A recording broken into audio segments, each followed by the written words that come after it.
You're going balls deep on this. Respect.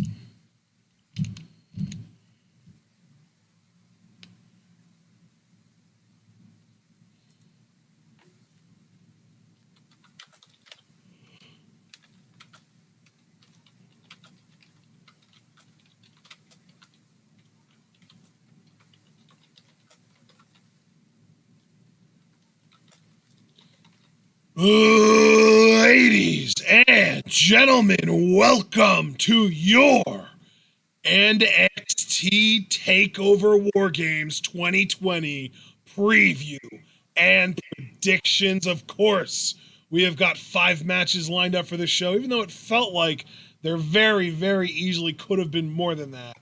We've got 5 matches, including 2 War Games matches.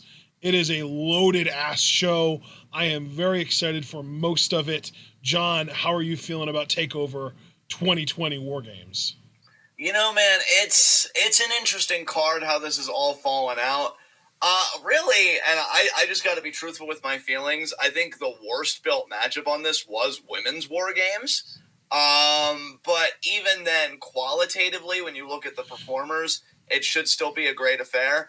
I'd say I'm clocking in for this takeover, if I'm truthful, in terms of hype, with an 8 out of 10. Yes. I think that sounds respectable. I am right there with you. I'm at exactly 8 out of 10 as well. I'm literally just spot on exact.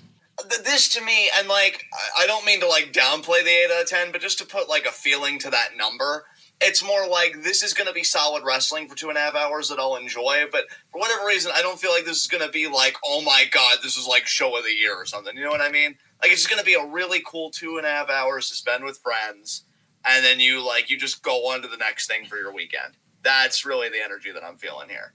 So, yeah, man. I mean, I think for me, it's like has, I would say, 2 matches that I am like, one match that I'm just like, yeah, whatever, give or take.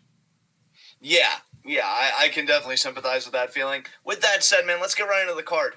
All right, let's just work our way up from the least important match to the most. Of course, the old Undisputed Era versus For the Brand match will be the main event of this show as far as we're concerned. But starting things off, the one match with no stipulations and no consequences is Thatcher Ciampa.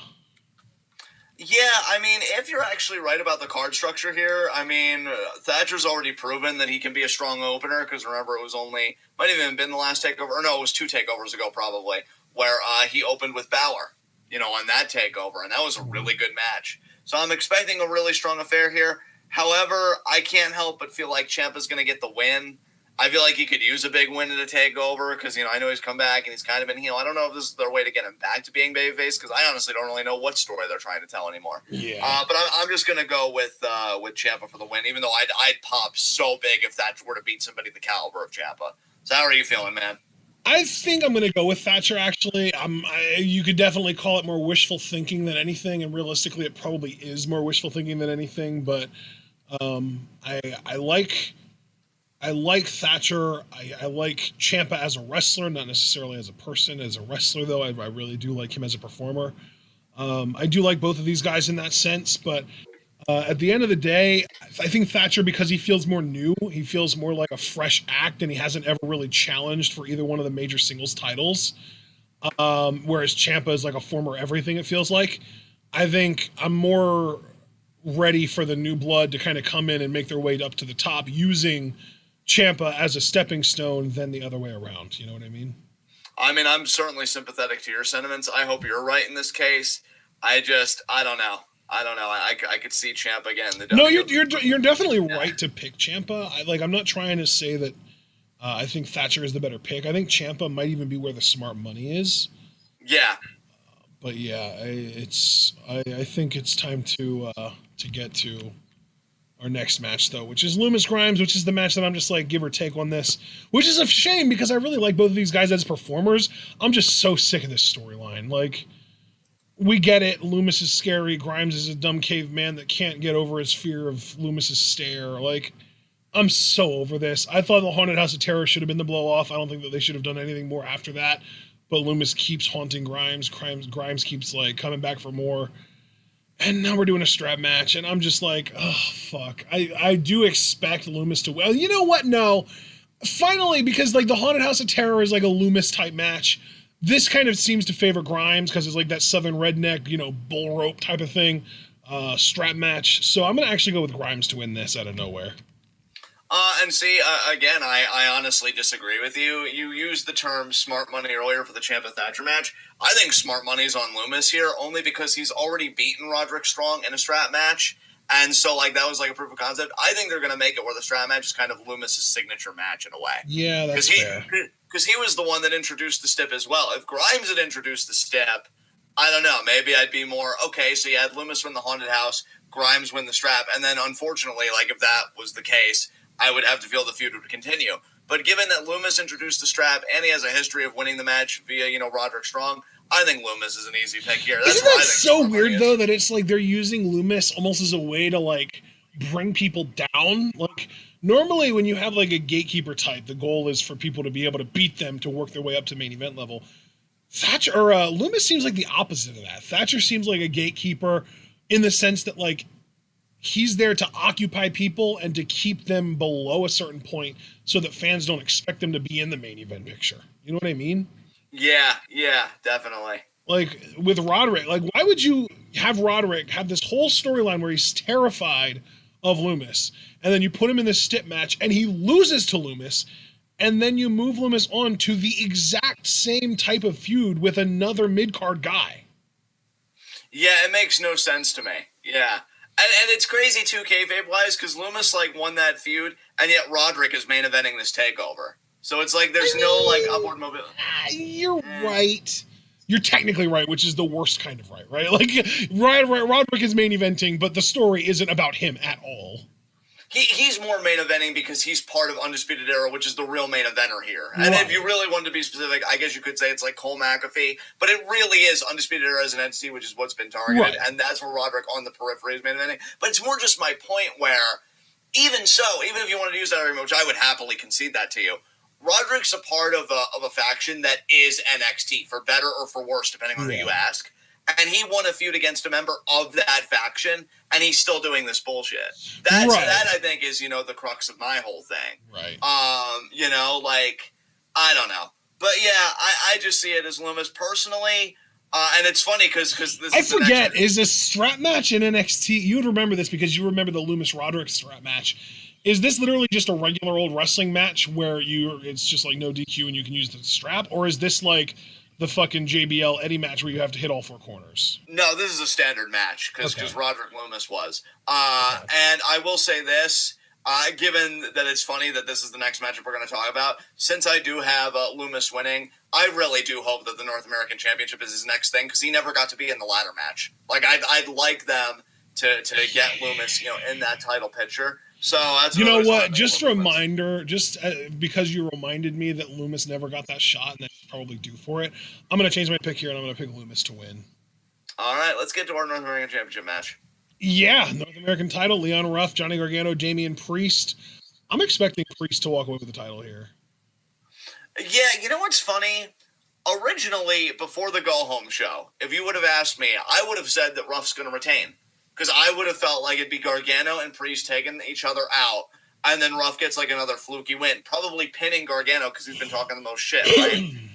After the go-home show, though, knowing that there are two ghost faces, I could honestly see Johnny getting the North American title for a third time, and then he may even go on a legit run with it where he breaks the curse. So I'm actually going to go with Gargano to win the title here.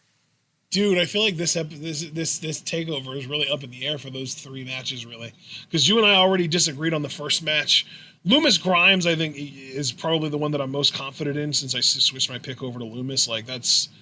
I wouldn't have made that pick if I didn't get really, really persuaded to do it and really convinced that it was going to happen. But this is so up in the air because I think realistically all three of these guys are viable answers. Normally a lot of the time when we get into a triple threat, it feels like 80-20 or 80-10-10, 80% one guy wins, 10% either other guy wins, or realistically maybe even 80-15-5, you know what I mean? But it really does feel like a 30-30-40 kind of situation, or just maybe just a third each. It's really, really hard to pick here. Fuck. You're right, though, about the two ghost faces being revealed. Maybe there's even more than just two. We don't know. Fuck. because like Ruff is, I don't know. It's so hard for me to believe that Ruff is going to successfully retain his title on his own power, but he doesn't need to because it's a triple threat. Exactly. Again, that was my original conception before the Ghostfaces storyline took a weird development. I thought that Gargano and Priest would negate each other and Ruff would capitalize in some weird fluky. You know what, dude? Fuck. I don't want to do this 2 times in a row, but I feel like I have to. I think because I think a lot of it also has to do with the fact that I barely paid attention to NXT this week. It was just not great in my opinion, and I was paying very little attention most of the time. But I think because you reminded me of the double ghost face thing, and because it seems like Johnny has like an ace up his sleeve, I'm going to make a switch again here, and I'm going to agree with you, and I'm going to pick Johnny. I hate to switch my pick to agree with you 2 times in a row, but at the end of the day, I really do feel like you make sense, and you're reminding me of things that I forgot when I originally made my pick. So I appreciate you, and I'm switching over to agree with you here. I appreciate that. If I could just say one more thing about this match, even though I've already submitted my pick. Priest is weird, too, because I do think he's going to be going in with the kayfabe knee injury because of the tag match where they worked that over. So that may even be part of the finish where maybe Priest like hit the reckoning or something, but then he favors the knee. Personally, I think it really does come down to Ruff or Gargano. That I think is actually the bigger story here, oddly enough, even though Ruff is only champion because of Priest.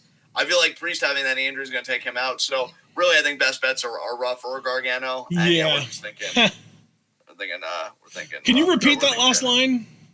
We're thinking Gargano here, and really, I just said to me, I think it really comes down to Gargano or Ruff because Priest has the knee injury from the tag match that they're going to like work in kayfabe. So, all right, yeah. So now we get to our women's War Games match, and we've got Team Candice, which is Candice LeRae, Dakota Kai, Raquel González, and Toni Storm, versus Team Shotzi, which is Shotzi Blackheart, Rhea Ripley, Ember Moon, and Io Shirai. Now, I feel like I've taken the last 2 matches going first, so I want you to talk about this first. Oh, absolutely. God, I can never lie to you guys. You know, I wish I cared about this match more. I really don't, in a way. Like, this is the first one. You know what, though? I feel like this is, like, one of those weird matches where, like, the actual way that they built it was shitty, but if we just, like, ignore that, there's enough history between these 8 women that, like, we didn't even need to build to this match. It could have just happened, like, in an instant, and I would have been like, oh my god, I'm stoked about that because of, like, who all is in it and the history that they all have with each other. Yeah, I mean, here's the thing. I've put the story behind me because now I'm just looking at the in-ring. And the babyface team especially, I think, could be a human highlight reel for this War Games. Yeah. Like, I'm already picturing Ember, that is, if she doesn't die. Plus, they have the advantage now. They do have the advantage, that's right. I'm picturing Ember, unless she would, like, die doing this fucking spot, doing an eclipse off the cage onto somebody. Yeah. Io will probably do another moonsault this year. That's probably more likely, another moonsault off the cage. I'm just going to say this. I'm just going to cut right to the chase. I can't see this match ending any other way, given why it's all happening, than Shotzi pinning Candice for the win. Shotzi pins Candice because Candice ran over her tank. And I don't think NXT is going to do this part because they never do this part when I suggest it. I think you get everyone sans Io, so Rhea, Ember, and Shotzi in a triple threat. That's Io's next challenger for the next takeover. Yeah. And really, then you have to debate whether is it going to be Ember or is it going to be Shotzi. Because, and then see, I'll say this. I think it should be Ember because, and here's where it gets kind of disappointing maybe for some Ember fans. I don't think she'd win. I would love Shotzi to be the one to defeat Io at WrestleMania weekend. I think that'd be fucking huge for her. So my fantasy booking, well, my actual booking is Shotzi pins Candice in this. So I'm going with the babyface team. I'm going with Team Shotzi. Yeah. Then in the weeks after, at some point, we get a triple threat. Shotzi, Ember, Rhea. Winner goes Takeover. Ember wins that, probably pinning Rhea so that we can protect Shotzi. And then, you know, right now I'm saying that Io's going to retain. Obviously, do a preview predictions for every Takeover, so I'll see if I've changed my mind by then. But if she does, then I see the big rematch being, because they've already faced on NXT non-title, Io Shotzi 2, WrestleMania weekend, Shotzi wins the title, and they'll fucking make her. They will fucking make her if they do that. So, yeah, for that to happen, Shotzi's got to get a huge win here. She is the captain of this team. She's going to win, pinning Candice. I've said all I wanted to say without being redundant. Who are you picking here? I think it's fairly clear that NXT, at least, even if Vince maybe doesn't get it, NXT at least sees a lot of money in Shotzi, and they've been really behind her. They've used her for so much promotional material just in the last few months. She's been kind of the hostess / spokesperson for a lot of different things. I think it might even rush putting the title on her quicker than you think. I think they might even want to put the title on her so that she goes into WrestleMania weekend as the champion. Maybe even have that be Io's rematch for the title after having lost it to her prior. You know what I mean?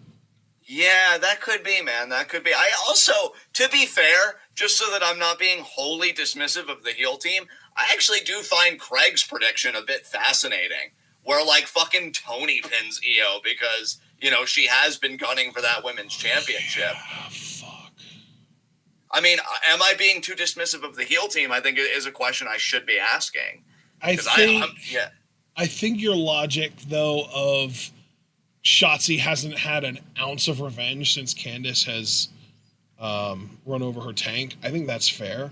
Plus, they have the advantage. Plus, they have whatever the fuck that golden thing that was that they pulled a fucking Pulp Fiction and didn't actually show it. Whatever the hell that was, if that's going to give them some kind of an advantage. I think that there's just too much stacked in their favor for them to do anything other than win without losing credibility. You know what I mean? Yeah, I will say, I'm actually glad you brought that up because, quick side note, I do expect Shotzi to have a pretty cool takeover entrance with a new tank. Right. That's what I think the whole bumpers have been leading to, and I think it's going to look fucking badass. At least I hope it does. You know, I don't know what kind of budget they're working with, but yeah, I don't know, man. I personally, Craig, here's the thing. I actually really like how inspired your prediction is, and I could see it because the challenger usually is supposed to be a heel. And that is another thing, too. Like, Io's not defending the title here. And you got to think about future challengers. Would they do face versus face? Maybe if one of the faces went bully mode, which, I mean, then again, you could pick either woman, honestly. I don't know. Like, this is the one match where I'm actually kind of questioning myself because Craig actually did get me thinking. Like, but would the heels really overcome all of that? I don't know. And that's my thing, dude, is like the heel heel team is also, I think, the weaker of the two teams. Because just look like, don't get me wrong, Raquel González is like this powerhouse, but from a credibility and like power level perspective, she is like the weakest person in this match. You know what I mean? Yeah, definitely. Dakota Kai is the second lowest. I mean, really, arguably, you could even say Dakota Kai is the lowest because she needs Raquel to get anything done. Yeah. So the two weakest women in this match from a power level perspective are both on the heel team. Plus, they have the disadvantage. Like, in my opinion, if the heel team wins this, it hurts the credibility of the face team way more than it would the other way around. Like, to me, face team winning should be expected because of everything they have, like, in their favor. Like, it's like literally one of the most stacked women's teams I've ever seen in my fucking life. It's Io Shirai, Ember Moon, Rhea Ripley, and Shotzi Blackheart. Like, Shotzi is the least credible member of that team, and she's still more credible than half of the heel team. Yeah, dude, that's what I was going to ask you, and I'm not trying to make this as a negative to the match, because it is interesting if nothing else, but, like, the heels are the underdogs here. Like, let's be real. Qualitatively speaking, I mean, you just made the argument, so I'm not going to restate it. And then they have the War Games advantage. That's a really weird position for a heel. Well, and then we've also got to take into account, like, how many times does Io have to beat Candice LeRae to get her out of her fucking hair? Yeah, that's true, too. Like, has Candice ever beaten Io in a one-on-one match? Because I don't think she has. I don't think she has either, dude. Yeah, so, like, Io has Candice's number. And like, who's left? Like, Dakota and Raquel or whatever. I guess it really is just Toni. Like, Toni is, like, the X factor for the heel team.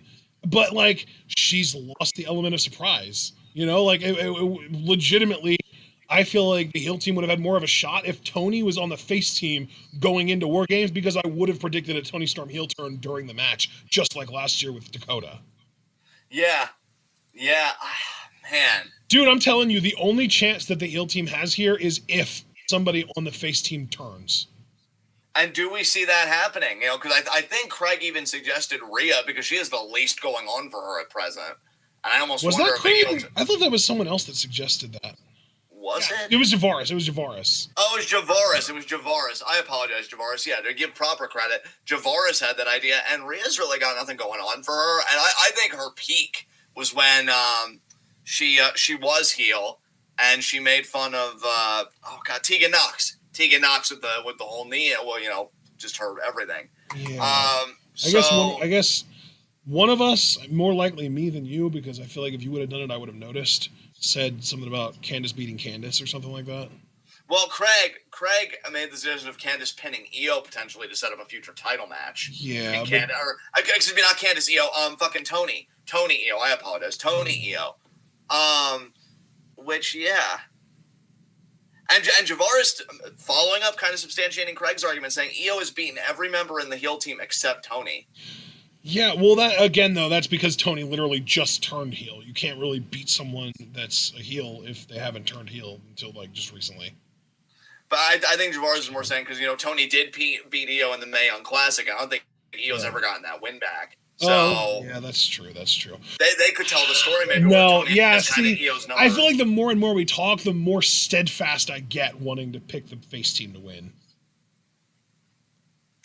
I think I'm going to stick with the face team, but honestly, I really got to give it to Craig and Javaris. They raised some really salient points to the point where I wouldn't even be surprised now if the heel team won. And I just think it would be so silly to do the exact same thing 2 years in a row with someone on the face team turning on their teammate and just using war games as a fucking tool to perpetuate a heel turn. It's like, I can appreciate the fact that they did it the one time with Dakota last year, because that was a new thing. That was oh my God, this has never happened before. No one's ever done this in a War Games match before. This is crazy. And I shouldn't say it's never happened, but it hasn't happened in NXT prior to that. But to do it literally the next year with different people, I feel like that would feel very derivative of yourself. See, and that's fair. So I'm thinking maybe we just excise that from the whole conjecture, because I think then it gets a little bloated and, kind of like an Occam's razor sort of thing. Just keep it simple. Plus, Foster makes a great point. Toni literally just turned, where they really shoved 2 women turning heel into a 1 month period like that. And that's why Foster's statement was honestly exactly what got me to say, okay, you know what, just trim that fat. And then if you look at it for what it is, I honestly don't think Craig and Javaris are that out of the scope. Postulating that Io could eat the pin. Plus, here's the thing, too. Io's been so dominant, as she should. I just want to get ahead of myself there, as she should. But, they could have a real nemesis here in Toni because she never got her win back. And if Toni pinned her again, I do feel like if anybody on the face team eats the pin, though, I feel like it's so much more likely to be Shotzi than Io. If it's Shotzi, though, I almost wonder if they'd want it to be Candice, and maybe this would even be a last woman standing match or something down the road, because Shotzi, I don't think, can move on to the title picture until she gets a pound of flesh from Candice. Yeah. That's my thing, and that's why I thought she'd get her pound That's of why, flesh. because, I could see, like you said, Candice pins Shotzi, but then the whole heel team is in a fatal 4-way to determine Io's next contender. Yeah, God, that'd be crazy, too. Yeah, I'm sorry, guys, we're talking about this match too much, but I honestly didn't want to be too dismissive of the heel team, and Craig, I thought, did make a genuinely good point. So what do I want to do? I'm sticking with the face team, because I really do think that it's very likely that we get, one of the, faces win, and then the 3 that aren't Io face each other for a shot at Io. Ember wins that, loses. Shotzi gets the next shot. She wins it. You know what, dude? I'm going to be the one switching this time. I really liked what Javaris and Craig said. I'm going to go with the heel team. And I honestly could see Toni pinning the champion. The only reason that I think that'll happen is if one of the faces turns. I'm going with the heel team. Team Candice. I can't believe it. I really thought that I was going to be like, I guess we're both flip-floppers tonight. I flipped twice, now you flipped once. Yeah, that's why I felt a bit more comfortable doing it. I'm like, well, Ashton already flipped twice, so I get one at least. And I think I'm going to use my flip. I flipped because you persuaded me to join your side. You're flipping because, chat persuaded you against the side that I agree with. Yeah. I mean, no, I just thought chat made a really compelling argument. So at least we're being persuaded by arguments that we deem to be, effective. But yeah, it got me thinking. I think I'm going to go Team Cat because it's just so weird that the baby faces are going in this loaded. I was going to say, though, dude, if the heel team wins in this scenario without help, I'm guessing they'll have help from Indy, but even that shouldn't be enough to overcome the overwhelming power of this babyface team. Like, so really, unless one of the babyfaces turns, and let's not allow ourselves to forget, the faces won last year despite the turn. Yeah, that's true. I don't know, man. It was down to literally just Rhea and Candice versus the entirety of Shayna's team, and Rhea still won it for her team. Yeah. I really, really, really think it's a mistake to switch here. But if you want to make that call, you can go for it. And we'll see who. I think the only other, because here's the thing too, you said it, and we both knew, right? Like, I agree, Javaris. They are fucking loaded. That Rhea was on the rise at that time. Like, you knew that they like were interested in her, and she was the project. I'm trying to figure out which woman is kind of the Rhea in that team that, of course, isn't literally Rhea Ripley. Shotzi, maybe. Raquel could also be a vote, dude. They just had her manhandle Boa a few weeks ago. They like making her look strong. Well, I feel like they're going to kind of treat her almost the way they treat Nia, though. Like, she's a big, strong lady who can manhandle people, but she's just not a good wrestler, so she's never going to be, like, a serious contender. Like, she might challenge for titles, but she's never going to win them. Yeah, I mean, here's the thing. I agree with you in terms of sentiment. I don't know if NXT feels the same way. I hope they do. I honestly hope they do. But this is a woman that was, like, carrying Io even on her back. Like, it took Io a little bit even to get her off the ladder. Yeah, you know what? I'm sticking with the heel team. We can move on to the main event. I'm just going to say I'm sticking with Team that's Candice. Fine, man. I'm sticking with the face team. Let's get into the main event, though. Undisputed Era versus For the Brand. It's Adam Cole, Kyle O'Reilly, Roderick Strong, and Bobby Fish versus Pat McAfee, Pete Dunne, Danny Burch, and Oney Lorcan. And I just want to put this out there since we were talking about a potential heel turn in the last match. Roderick Strong's been acting real fishy lately. Yeah. See, this is another reason why I was, like, really inadvertently tortured myself when I didn't go into this recording expecting to, about the women's match, because I'm just going to cut right to the chase. I pictured For the Brand winning this. Yeah. And it's just really weird having two heel teams win both War Games matches. Like, that just, I don't know. I guess it's a good thing I don't have both heel teams winning. I just have The Brand winning and then the face winning. Yes, sir. Yes, we all know that I'm alone on this island here. You good? I'm over the moon, sir. Thank you very much for asking. But yeah, God, now if Team Candice wins, I'm gonna laugh so hard. I'm sure you will, and you'll have earned it. But and you'll have Javaris and Craig to thank. Yeah, I'll be like, thanks, Javaris and Craig, for being more right than Ashton. You're just gonna be like, oh. But no, in all seriousness, getting back on track. I mean, For the Brand just formed. And here's the thing, dude, and I feel like we talk about this like every big Undisputed Era match. Like, what the fuck else are you gonna do? They've done everything. They even did the Golden Prophecy. They've done everything. Yep. And, like, this is the new faction. I can't... The only way... And again, we say this every fucking time. I am aware. So before anybody gets cute, right? I'm aware of what we fucking say on this show. The only way I could see Undisputed Era winning is if it was like a curtain call. Like, we won one last big match, we're done, now we're all going up together. But I don't see that happening. No. So, I'm going for the I don't even necessarily think that their story is over. I think that Adam and Kyle are going to be, we're going to get, like, Future Shock in NXT for the tag titles. See, and I would enjoy that. I would, like, just when I think they've exhausted all the mileage out of this fucking faction, NXT's like, no, we got a little bit of toothpaste left in the tube. See? Just had to squeeze it. See how if you work it all the way up from the bottom and you... yeah, dude. That's really the fucking mood with them right now. Mm-hmm. I see Cole being utterly humiliated here, being pinned by McAfee. Because I can't... He's the most inexperienced guy in this match, but that's why it makes just the most sense in a match predicated on chaos and no rules that he would get the fucking winning pin. Because we've seen this shit before. Like, people that are way in over their head by the most insane stroke of luck getting the fucking winning pin or whatever. So I see him pinning Cole in this, honestly. And and God, is he going to crow about it the Wednesday after, dude? Oh, my God. It's going to be amazing. And I can't even do it. I had something in mind, but I can't even do it. I'm not even going to try. That'd be an insult to McAfee, but yeah. I've been doing this for less than half a year, and I'm already better than these 10-plus year pros. Yeah, did you see his quote tweet on Arby's? No. This dude's such a fucking natural. Because Arby's was like, hey, at Pat McAfee, you ready for Sunday night? You know, Arby's, as I lay my head down to sleep this evening, I know a couple certainties.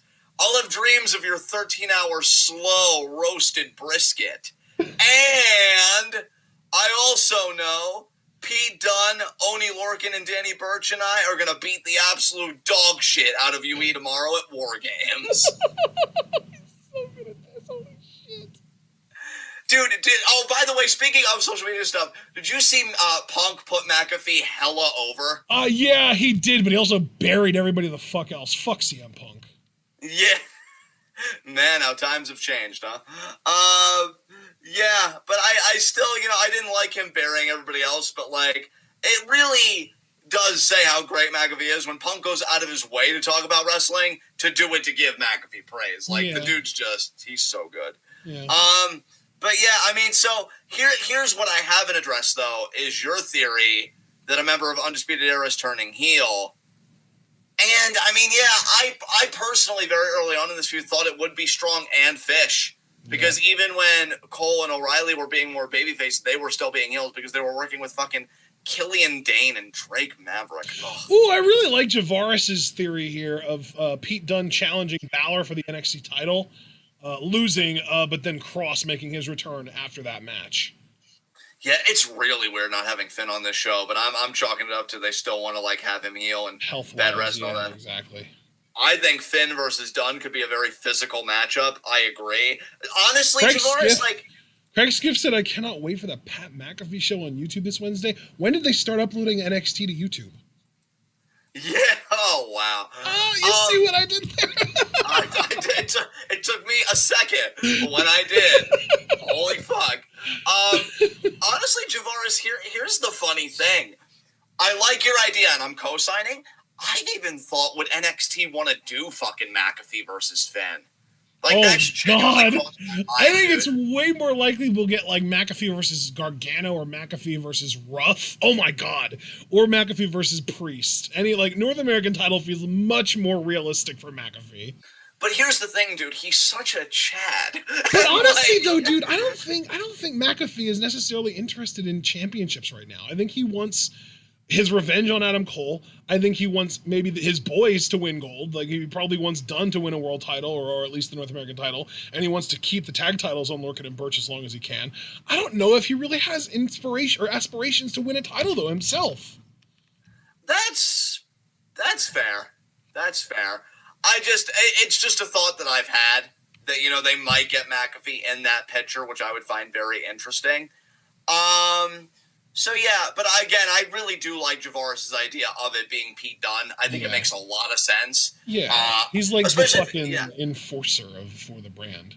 Yeah, he really, I mean, and you've said that before, and I definitely agree with you. He's definitely the enforcer of the brand, and I feel like that gives the brand an air of legitimacy of like, oh, hey, one of our boys is competing for the NXT Championship, but we've already got the tag team champions on lock, which then again, by process of elimination, would make the North American title even more perfect for McAfee. I know. That's kind of what I'm getting at, is like, not only if he had the North American title, would it just be like he's a champion, a singles champion in his rookie year, basically, but how many great lines could we get out of him being the champion of all of North America? Well, dude, not only that, when you take it to be a bit more meta, I'm probably using that word wrong, but fuck it. Like, because he could say, if you lined up all your ducks in a row, because you have Team 1-2 as tag champions, Dunne challenging Finn, and then McAfee potentially challenging the American title, he's saying, for the brand is going to have our own golden prophecy, and it's going to be better than Undisputed Era. He's going to just keep shitting on Cole. Yes. And then, dude, keep in mind, Adam Cole was the very first North American champion, and then McAfee wins that title, and he's like, you might have been the first North American champion, but I'm the best North American champion. Oh my God, dude. Does not stop low-key, I want Leon Ruff to keep the North American title now, just so that it's that much of a perfect transition to McAfee, because McAfee just gets in there and fucking bullies him. Like, that's too perfect. And then I took this man who really looked like he came to take over from daycare. Like, fucking seeing it, man. Yeah, because here's the thing, dude. I already said at the beginning of this, McAfee's team wins this, he will not stop fucking crowing about it. Hell, 5 years from now, he'll have Cole back on his show because, you know, obviously outside kayfabe, all that fucking jazz. And even he'll like slide in there. And remember that one takeover where I beat you? And Adam will be like, yeah, fuck you, Pat. And, you know, they'll do the whole thing. Like, he's just going to ride that wave. Just, nice, Foster. He's going to ride that wave, and it's just going to be, you know, just the rest of his life, he's going to be like, I'm the guy that beat Adam Cole in War Games. And he's never going to let him live it down. And any opportunity they get to shit on the Undisputed Era. I really want him to win the North American title, though, too, because then he can say, it wasn't even that hard. Adam Cole struggled so much to win this thing. I won it in 7 minutes. Yeah, yes, dude. Yes. So I think this is probably our most unanimous pick of the whole fucking show. You and I are just very strong. Oh my God, yeah, by far. For the brand is winning this. And you know what, dude? I could actually see Adam and Kyle challenging Lorcan and Burch on a future episode of NXT, or maybe even on the next Takeover. Yeah. I'm definitely seeing the possibilities here. This should be a fun match. I see now, in comparison to the Women's War Games match, I've actually loved how this has been built. And again, I am one of those people that does enjoy McAfee's mic skills, and I think he's just been such a great part of it. But even Adam Cole's intense promo that he had, I think the week before this go-home show, you know, that was really good too. Like, he brought great intensity to it. So this should be a solid main event. We'll see if any turns happen in Undisputed Era so that maybe finally we can move beyond this faction. Because I will say, I want to say too, since, you know, we can talk for however long, and we've only been going a little over a half hour. It feels like so much longer than that. I'm very sympathetic to people like Foster that are kind of over Undisputed Era. Like, I get that because it's like, they've been together so long and they've done everything. I still love the guys, but even I'm looking for them to do something a bit different, even if it's them still together but on the main roster. Like, I want them to, like, you know, fucking torture Drew McIntyre again, but have it be an actual feud this time. So, yeah, I definitely sympathize. Maybe we're nearing the end. I don't know, but For the Brand is winning this. Agree. Oh, by the way, just one more quick question, just to really put a fine point on it. Do we think that person that helped For the Brand win War Games, is that going to be a thing, or was that just McAfee? What narrative do you think they're going with here for that? Because remember, a masked person did help Dunne get the advantage. I don't know. All 4 members of Undisputed Era were already out at that time, so it couldn't have been one of them, right? Yeah, they were already out. Like, yeah, everybody was already kind of watching the match on those platforms. So yeah, it couldn't have been an Undisputed Era member. And Pat McAfee was the only one that said like he wasn't going to be on the show. Which, I mean, bait and switch. Yeah, I think I'm just going to assume that was McAfee the whole time. Yeah. So I'm going to agree with you only because I really don't have a better alternative, and we'll just we'll see how it goes. But yeah, I'd say my interest is about the same. I'd say this is a preview predictions that honestly didn't really do much for my hype level, probably because I'm like overthinking every match now because we really did some deep dives on some of these. But yeah, I want to thank everybody that tuned in. Leave a like as you file out. Click the bell icon, subscribe so you never miss any of that TwitWow goodness. Check out everything we're a part of in the description box, and we'll see you guys tomorrow at 7 p.m. East time for Takeover live reactions, which my internet should hold out hopefully if the weather calms the fuck down. So yeah. Should be all good. This is much more preferable, obviously, to doing it fucking Tuesday. It'll be a nice weekend for all of us. So I'm going to hand it over to Ashton to take us home. Yeah, do everything John said. You can also follow us on Twitter and Twitch, buy our merch on Teespring. Oh, and if you'd like to support us, you can also subscribe on Twitch. And then, buy our merch on Teespring, donate to the Patreon, share this channel and this video with all your wrestling fan friends, and let them in on the best kept secret in the YouTube and Twitch wrestling community, because we are TwitWow and we are the workhorses of the Y&T WCs. We hope to see you all tomorrow for Takeover War Games 30. Why the fuck did I say 30? It's 2020, not 30. 30 was the takeover that happened like 4 months ago. I don't know what the fuck's wrong with my brain right now. But we hope to see you tomorrow night for Takeover War Games 2020. I got it right that time. And I think I actually did put up a December schedule. So if you would like to go check that out, feel free. I can actually see what's going on this week. I'll pull it up right now and let you all know, just because I don't have to pull up the spreadsheet. I can just pull up this image. That's pretty much the extent of it. We've got Takeover tomorrow, And then Wednesday, we're going to have a doubleheader. We've got Stardom live reaction at 5, and then an NXT review. And then Friday, we're going to be doing another SmackDown review, and that'll be that. And then Saturday is Super J Cup, baby! And I don't know what time that'll be. I don't know if we'll be able to live react to that like at 5 o'clock in the afternoon, or if that's going to be like a show that airs live at like 7 or 8 or something like that. I just genuinely do not know how that works. Because I didn't watch it last year. I didn't really pay attention to it last year, but the field this year is fucking stacked. Chris Bay is in it. Leo Rush is in it. I'm very excited about the Super J Cup this year. Hoping that y'all will tune in for that. But until then, we do have TakeOver War Games tomorrow, and that'll be a lot of fun. And we hope that you're all able to remember to stay tuned.